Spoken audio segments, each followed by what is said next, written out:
দেখেন অপূর্ব সুন্দর একটি সিনারি, পিছনে নীল আকাশ, তার সামনে গাছ। এটা হচ্ছে গুলশান পার্ক।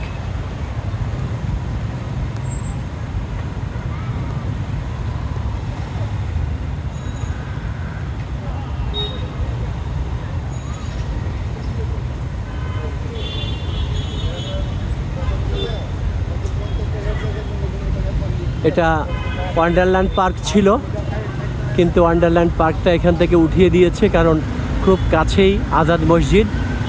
আজাদ মসজিদে মুসল্লিদের নামাজের কনসেন্ট্রেশনের সমস্যা হয়, কিন্তু ওয়ান্ডারল্যান্ডে গান বাজনা হতো, যার জন্য এখান থেকে ওয়ান্ডারল্যান্ড পার্কটা উঠিয়ে দেওয়া হয়েছে এবং ভালো করেছে। ভিডিওটি দেখার জন্য সবাইকে অনেক ধন্যবাদ।